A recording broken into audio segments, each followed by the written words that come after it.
2011年的一天，命案频发的英国诺森伯兰郡又发生了一起离奇的命案。此次案发的地点位于诺森伯兰郡的一处偏远小镇，死者是镇上的一名名叫艾婶的50多岁的老妇人。艾婶的丈夫艾叔5年前因中风瘫痪在床，彻底失去生活自理能力。艾婶除了每天照顾丈夫的饮食起居外，空闲时还会帮人打扫卫生，挣点收入补贴家用。这天下午，艾婶在给一家雇主清理屋子时，忽然听到雇主家的谷仓里传出乌鸦的叫声，叫声中似乎还夹杂着微弱的呼救声。由于艾婶居住的小镇最近几年乌鸦泛滥成灾，这些乌鸦经常潜入居民家里偷吃粮食，因而艾婶猜测可能是雇主在驱赶偷食的乌鸦时遭到了乌鸦的袭击，于是他赶忙循声来到谷仓，顺着扶梯爬向传出鸭叫的阁楼。谁知就在艾婶即将登上阁楼的时候，骤然发出一声凄厉的尖叫声，她的整个人旋即从扶梯上滚落下来，惨死当场。没过多久，诺森伯兰郡城市警局的女探长薇拉接到报案，带队赶到了现场，发现尸体并报警的人是当天雇佣艾婶打扫卫生的雇主安姐。案发的谷仓距离安姐家的主屋不远，也没有安装门，外人几乎可以自由进入。法医的尸检结果显示，艾婶是遭到铁锤之类的钝器重击头部后摔下楼梯致死，凶手应该是提前蹲守在阁楼上，等到艾婶快要爬上阁楼时对其实施了袭击。警方在现场并没有找到凶器，也没有提取到可疑的脚印、指纹之类的痕迹，只是在阁楼扶梯的台阶上发现了一小块新鲜的果浆，像是某种植物的果实被踩烂之后的残留，而死者艾婶的鞋底并无果浆痕迹，因此这块果浆很可能是来自凶手的鞋底。探长薇拉随后派人将果浆残留带回警局检测，自己则留在现场，对发现尸体的安姐进行了例行问询。安姐并非本地人，她是诺森伯兰郡环保局的一名工作人员，1个多月前才来到这座小镇，租住在案发的这栋房子里。原来镇上经营石料厂的石老板计划新建一座采石场，这座采石场能给更多的小镇居民带来就业机会，所以很多居民乐见其成。不过也有一部分居民认为采石场会破坏小镇周边的生态环境，便向郡环保局投递了一份抗议书，要求取缔石老板开建采石场的计划。郡环保局这才委派安姐来到小镇，评估采石场对当地生态环境的影响。对于艾婶的死，安姐没能提供什么有用的线索。她表示，案发时自己正独自待在客厅，突然听到谷仓方向传来一声尖叫，等她循声赶到谷仓时，艾婶已躺在地上没有了气息，周围也不见凶手的踪迹。在问询安姐的过程中，薇拉注意到安姐住处的客厅茶几上放着一瓶未开封的红酒和2只酒杯，看上去是安姐正打算和某个人共饮几杯。薇拉于是随口询问安姐是在等谁，没想到安姐这时脸上明显闪过一丝慌乱，在强作镇定之后，她表示自己等候的人正是帮忙打扫屋子的艾婶。由于初来此地，在这里没什么朋友，她只能偶尔和艾婶小酌几杯。薇拉明显不太相信安姐的话，却也没再多说什么。结束对安姐的问询后，薇拉又和自己的助理胡帅赶到了死者艾婶的家中，并见到了艾婶的儿子艾哥。确切地说，艾哥并不是艾婶的亲生儿子，而是瘫痪在床的艾叔和前妻生的孩子。艾哥的生母多年前因病离世，艾叔是在前妻死后才迎娶了艾婶。今年30多岁的艾哥对继母似乎没什么感情，在得知艾婶遇害后，艾哥显得十分冷漠，也没能向薇拉提供有用的线索。薇拉本想再问问卧病在床的艾叔，却遭到了艾哥的阻止。据艾哥所言，艾叔不仅半身不遂，生活无法自理，而且基本丧失语言表达能力，说话含糊不清，恐怕很难向警方提供任何有价值的信息。说完，艾哥就毫不客气地将薇拉和胡帅轰出了家门。艾哥的这个态度引起了薇拉的怀疑，薇拉随后让助理胡帅重点调查一下此人，看其是否有作案嫌疑。不久，胡帅查到了一条重要线索，石料厂的石老板计划新建的采石场需要配套修建一条公路，以供运输石料的货车通行。这条公路无论如何规划，都必须穿过艾叔名下的一座农场。为此，石老板开价40万英镑，想要买下艾叔的农场。尽管艾叔瘫痪之后，这座农场就因入不敷出而处于关闭状态，但艾婶仍然拒绝了石老板提出的交易，原因是他坚定反对石老板开建采石场，影响小镇周边的生态环境。不过艾哥的想法却和继母截然不同。艾哥经营着一家木材加工厂，目前正面临资金周转困难，因此他希望继母能卖掉父亲名下的农场，并给他一笔钱，缓解其木材加工厂的资金压力，但遭到了爱婶的断然拒绝。两人最近经常因此事发生争吵，如此看来，爱哥确实存有谋杀爱婶的动机。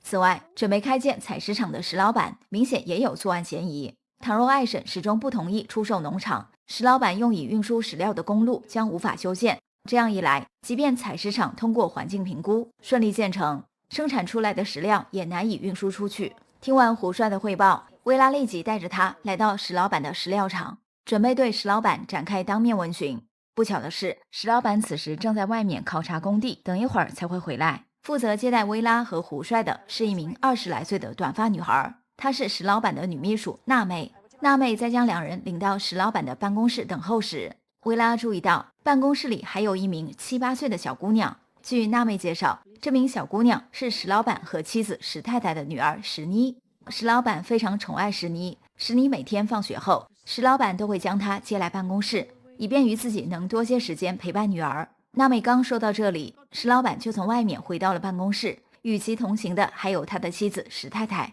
见有警察造访，石老板赶紧先让娜妹将自己女儿带了出去，然后才接受了薇拉和胡帅的问询。得知警方怀疑自己和爱婶的死有关，石老板不无傲慢地表示，自己绝不可能为了点屁大的事杀人。在他看来，这个世界上就没有钱解决不了的问题。爱婶此前拒绝出售农场，恐怕只是想要更高的价格。石老板觉得自己只要肯出更多的钱，爱婶必然会将农场卖给自己。石太太这时也在旁边连连附和丈夫的说法，声称夫妇俩已打算提高收购农场的价码。在做完自我辩解之后，石老板还主动向薇拉和胡帅提供了一名嫌疑人，此人名叫老罗，是镇上的无业游民，跟死者爱婶的年龄相仿。石老板虽未明说，但言语之间似乎是在暗示老罗和爱婶之间存有私情。于是薇拉在结束对石老板夫妇的问询后，又让胡帅找到老罗，将其带回警局盘问。老罗是一名激进的环保主义者，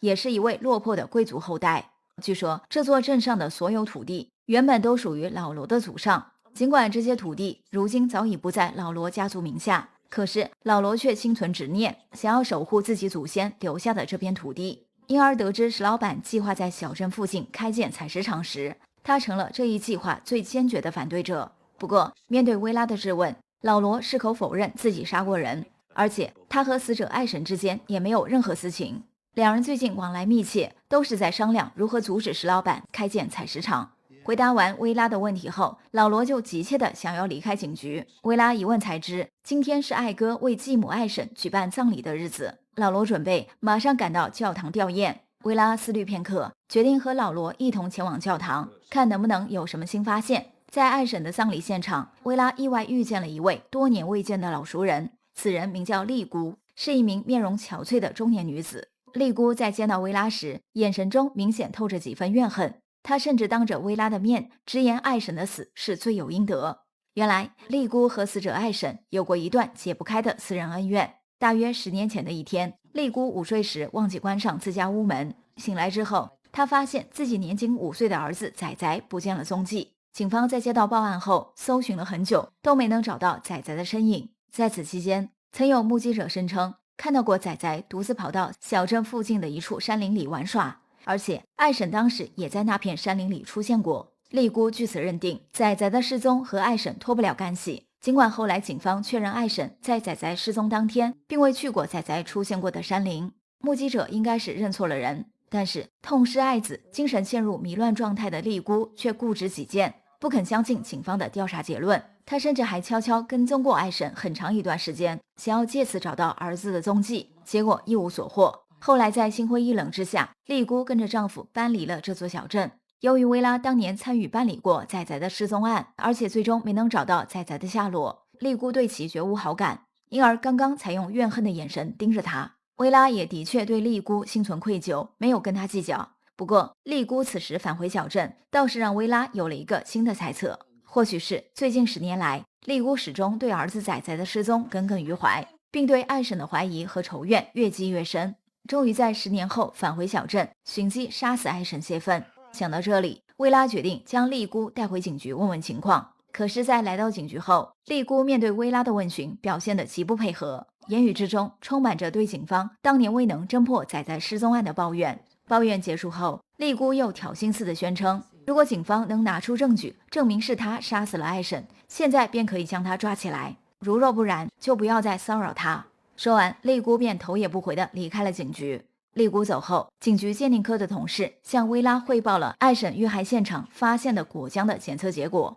这些果浆来自山梨树的果实，山梨树又被称为花楸树，在欧洲文化中被视作安全守护的象征，有驱赶邪恶的寓意。但这种树在当地极为少见，还需进一步追查果浆的具体来源。此外，薇拉的助理胡帅在检查艾婶的私人物品时，发现对方平时有写日记的习惯，只是日记内容基本都是流水账，胡帅没有从中发现与案件相关的线索。不过，艾婶在近期的日记里提到，瘫痪在床且丧失语言表达能力的艾叔，最近已经能说清楚一些简单的字句。而艾哥此前以艾叔说话含糊不清为由，阻止薇拉和胡帅对其问话，似乎是在担心艾叔向警方透露什么信息。更为可疑的是，艾婶遇害的第二天，艾哥就将父亲艾叔送去了一家疗养院，像是不想周边四邻知道艾叔的病情好转。听完警局鉴定科同事和助理胡帅的汇报，薇拉立马赶到疗养院探望了艾叔。在他的耐心引导下，艾叔含含糊糊地提供了一条颇为重要的线索。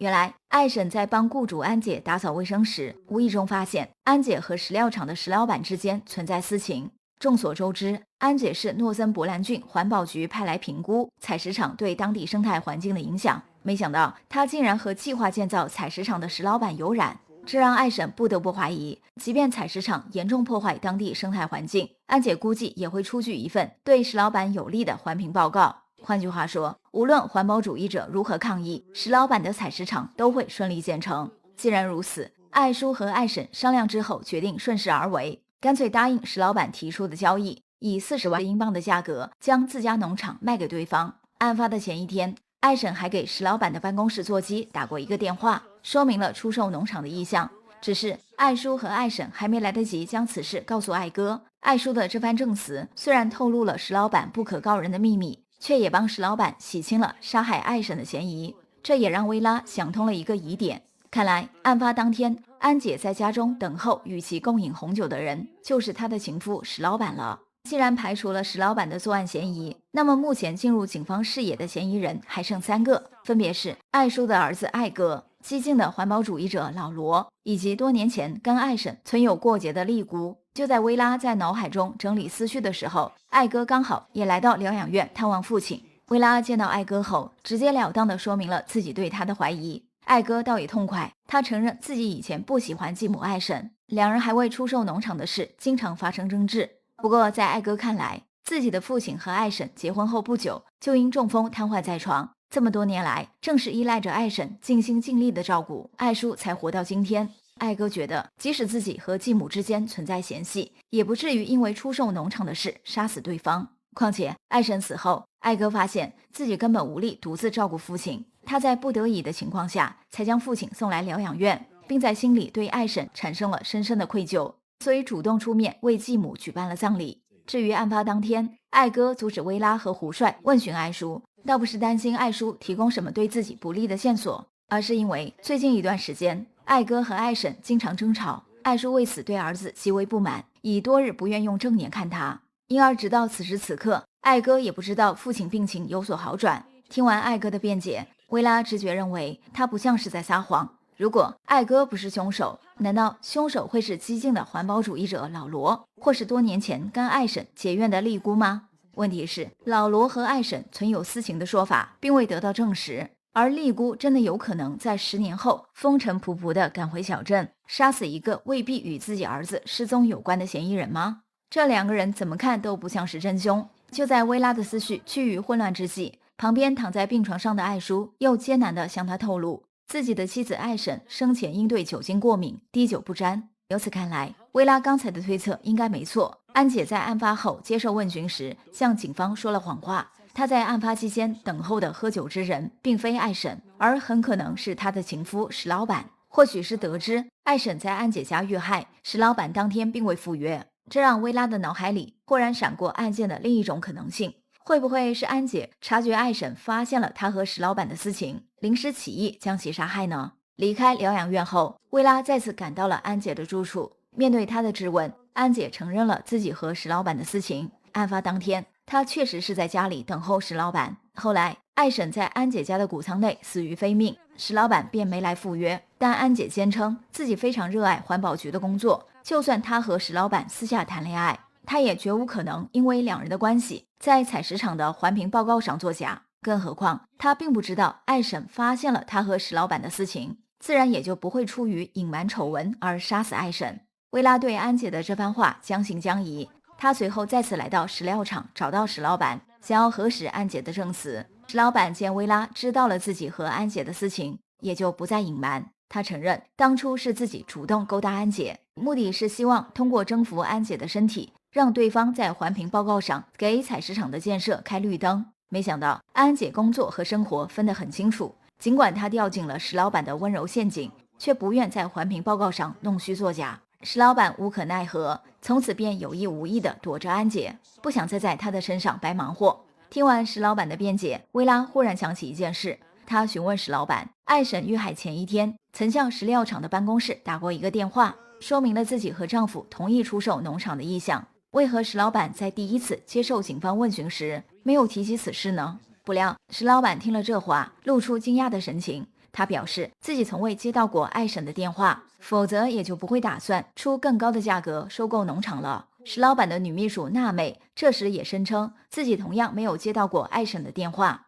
并且她刚刚查阅了石老板办公室座机的通话记录，上面并未显示艾婶在遇害前打进过电话，这让薇拉倍感困惑。她此前已经核实过艾叔的证词，通讯公司的记录显示，艾婶在遇害前一天的确给石老板的办公室座机打过一个电话，而且双方通话了将近1分钟。既然石老板及其女秘书娜美都未接到这个电话，那么当天和艾婶通电话并在通完电话后删除通话记录的人是谁呢？对方此举的目的又是什么？是要阻止石老板收购艾叔和艾婶的农场，并为此杀害了艾婶吗？这个逻辑实在太过牵强，因为艾婶一死，艾叔又瘫痪在床，出售农场的事宜就会落到艾叔的儿子艾哥身上，而艾哥急需卖掉农场，缓解自己木材加工厂的资金周转压力。也就是说，凶手杀死艾婶，并不能达到阻止石老板收购农场的目的。不过有一点倒是可以肯定，那就是和艾婶通电话并删除通话记录的人，无疑是石料厂的员工，或是石老板的家人。原因是石老板的办公室设有门禁，外人未经允许根本无法进入。薇拉随即让人对石老板的家人和石料厂的员工进行了细致的排查。石老板的家人中，只有妻子石太太和女儿石妮经常出入石老板的办公室。年仅8岁的石妮显然不可能是和艾婶通电话的人，石太太则更不可能。她在生意上是石老板的左膀右臂，最近一直在推动收购农场的事。艾婶打电话表明出售农场的意向，对于石太太来说求之不得。她完全没有理由删除通话记录，并在即将交易农场的当口杀死艾婶，给自己和丈夫的事业带来波折。至于石料厂的员工，虽然成分复杂，但基本都是小镇上的居民，他们应该不会多管闲事，去介入石老板的个人事务。薇拉经过一番排查，认为石料厂里最可疑的人其实是石老板的女秘书娜妹。娜妹大学时的专业是酒店管理，毕业后曾在国外多家知名酒店任职。不久前，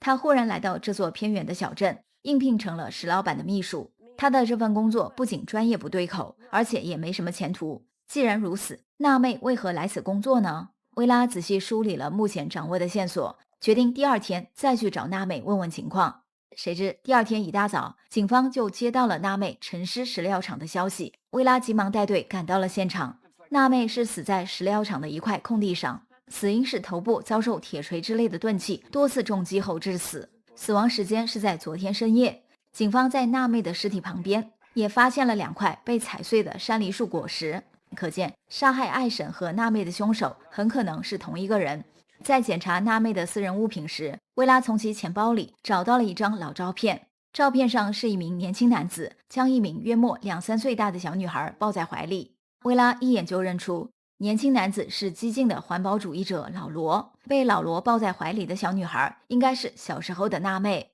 ，2人看上去像是一对父女。薇拉立刻带着这张照片找到了老罗。老罗在得知娜妹的死讯后，立时陷入悲痛欲绝的状态。等情绪稳定下来后，他向薇拉袒露了一个秘密：娜妹的确是他的亲生女儿。20多年前，妻子因受不了老罗酗酒成性和不思进取，带着女儿娜妹离开了这座小镇。自此以后，老罗就再也没有见过自己的女儿。直到不久之前，老罗的前妻在外地因病离世，娜妹才回到小镇，再次见到了父亲。当时老罗正在激烈抗议石老板新建采石场，娜妹得知此事后，便隐瞒了自己和老罗的关系，应聘成为了石老板的女秘书，目的是想要帮助父亲找机会将石老板采石场的计划搅黄。没想到他的目的尚未达成，自己竟死在了石老板的石料场里。说完自己和娜妹的关系后，老罗又向薇拉提供了一条跟案件相关的线索。就在昨天晚上，娜妹曾跑来看望父亲，父女俩当时在聊天时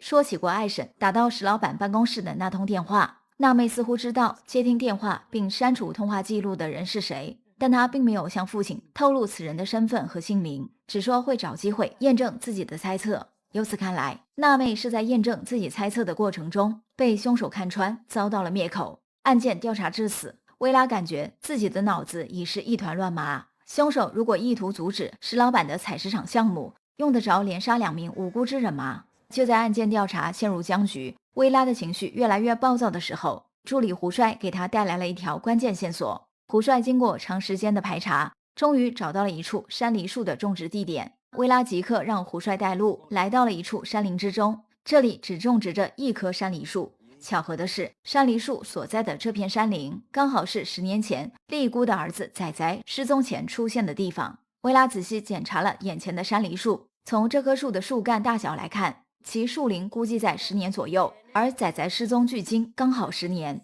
薇拉脑海中猛然有了一个猜测，或许这棵树是丽姑在儿子仔仔失踪后种植。如前所述，山梨树又被称为花楸树，在欧洲文化中被视作安全守护的象征，有驱赶邪恶的寓意。丽姑种植此树的目的，自然是希望这棵树能够守护失踪的仔仔。回到警局后，薇拉再次将人留在本地的丽姑传唤到了警局。由于小镇上接连发生2起命案，丽姑应该是意识到了问题的严重性，因而她此次面对薇拉的问询，态度比上次大有好转。不过她坚决否认自己和爱婶以及娜妹的死有关。丽姑告诉薇拉，自己憎恨爱婶，只是想找一个宣泄的对象。其实这么多年来，丽姑最憎恨的人其实是自己。她觉得如果自己在仔仔失踪当天睡午觉时能关好自家的屋门，5岁的仔仔也就不会走失。出乎薇拉意料的是，山林中的那棵山梨树并不是丽姑种植，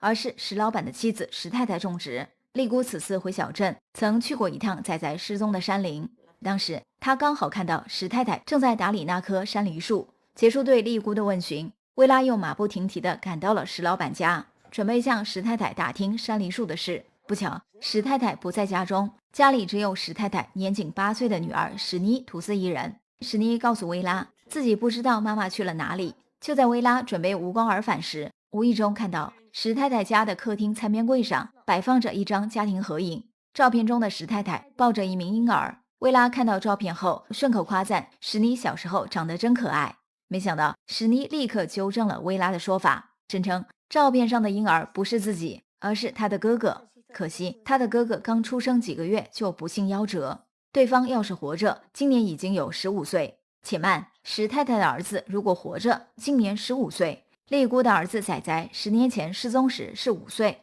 倘若仔仔尚在人间，今年也刚好是15岁。难道这2个不幸的孩子之间存在关联吗？尽管想不通这个问题，薇拉仍然隐约觉得当年仔仔的失踪案可能跟石太太有关。想到这里，薇拉立即给守在警局的助理胡帅打去电话，让他尽快查一下石太太年轻时是不是生过一名男婴。胡帅很快确认，石太太在15年前的确生过一个儿子，但这个孩子出生没多久就因病夭折。这件事对石太太的打击极大，致使她出现了严重的精神问题。据说石太太在精神失常时曾偷过别人家的小孩，好在石老板及时发现了妻子的可怕行径，将其偷来的孩子送了回去，又赔偿了孩子家长一笔封口费，石太太才没在警局留下案底。胡帅查到的这些信息，让薇拉更加确信利姑儿子的失踪与石太太之间存在关联。不仅如此，薇拉脑海中还闪过一个恐怖的猜测，她怀疑利姑的儿子仔仔已死于石太太之手。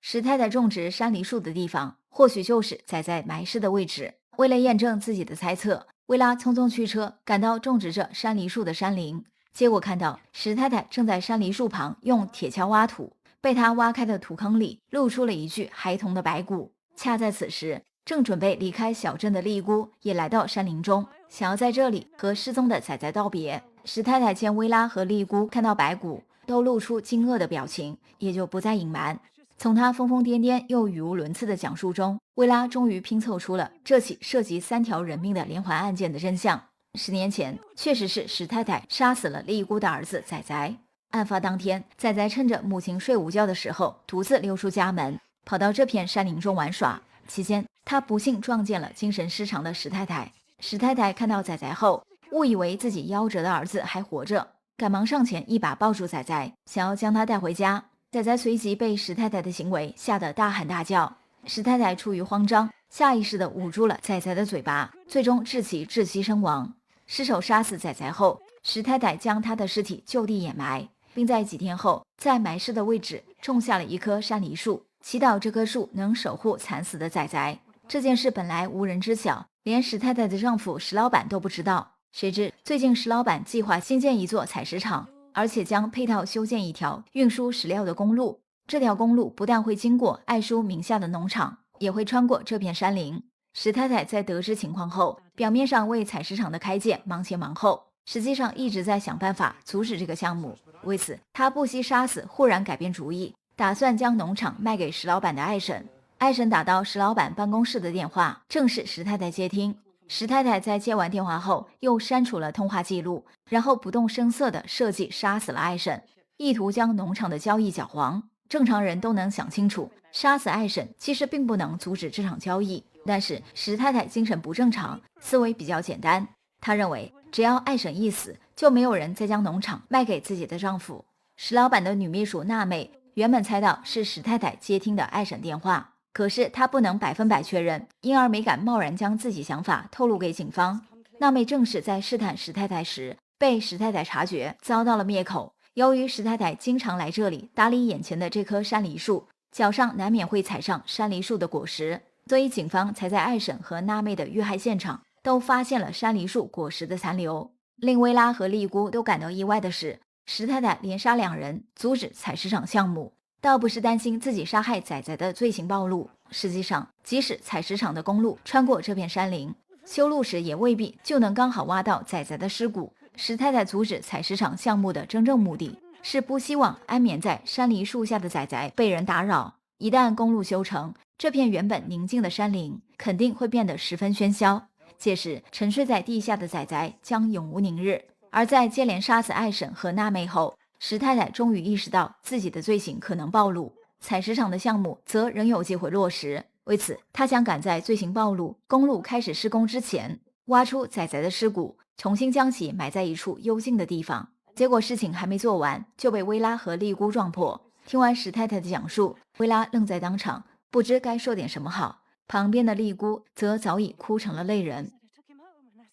本期的故事来自于英国高分推理剧《探长薇拉》中的经典案件《乌鸦的陷阱》，跟我们此前讲述的暗藏的深渊和谎言的代价一样，这又是一个极为曲折的故事。主题似乎跟环保有关，凶手杀人的动机并不是为了掩盖罪行，而是不想自然的生态环境受到工业侵染。这显然是一个极容易引起争议、诱发骂战的话题。聪明的田成自然不会让评论区的大聪明们找到攻击自己的口实，所以对此话题我并没有特别想说的。好啦，今天就到这里吧。喜欢我们节目的小伙伴，别忘了点个关注，让田成的声音长期陪伴您洗澡、睡觉、化妆、开车、吃饭、做家务。下期见。